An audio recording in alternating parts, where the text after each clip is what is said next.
But I did discover a hidden benefit to marijuana. A hidden power to marijuana is that now documentaries last forever.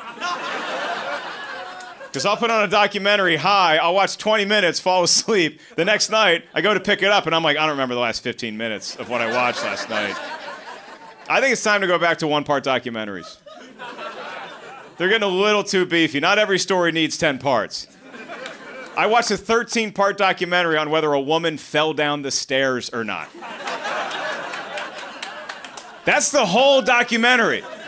She wasn't a famous athlete or an international conflict. We were just figuring out, is she clumsy or did she marry the wrong guy? I don't know. And I was riveted. I was like, did she fall? Was she pushed? Why do I care about this person? When I was a kid, I watched a documentary on the formation of the universe. 1 hour.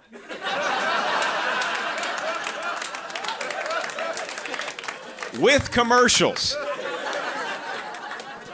Now, there is some subject matter that dictates you need a longer time to tell the story. My favorite documentary of all time, Ken Burns' The Civil War. Or as we'll call it in 10 years, Civil War I. I hope we can all laugh about that in a decade, but I don't know. I'm fascinated by the Civil War. I grew up on a lot of those battlefields, and it goes through everything. The Civil War documentary is comprehensive. You get the Battle of Fort Sumter, the surrender at Appomattox, Captain America and Iron Man duking it out. But the most fascinating part of it to me is the assassination of Abraham Lincoln. So, as the story goes, Abraham and Mary Todd, they saw a play that night at Ford's Theater after a long day of vampire hunting. Can anybody name what play they were at? Oh, I have the best goddamn fans in the world. They're like, all right, we can't just yell it out. We'll raise our hand and hope he calls on us. All right, you, guy that really wants to take a shit outside. What do you, what's...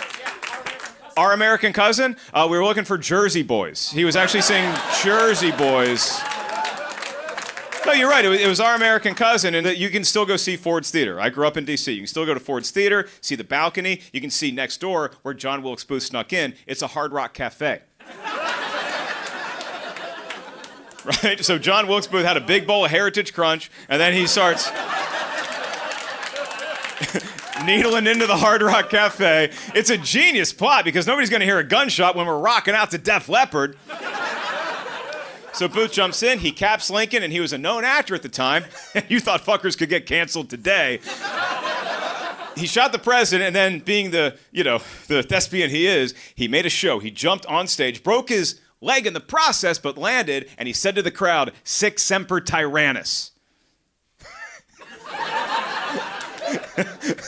Which is Latin for "thus to all tyrants," but I have a feeling not a lot of people in here knew that.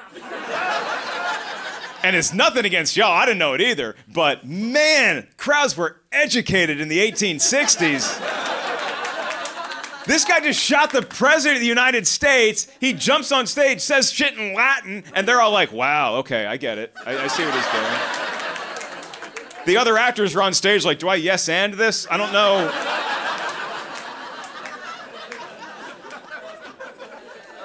I mean, put that in context today. If somebody broke in here and they shot me in the back of the head and said, "Sic Semper Tyrannis," the cops would be interviewing y'all after the show. Did he say anything? I think he said something about Antifa. I really don't.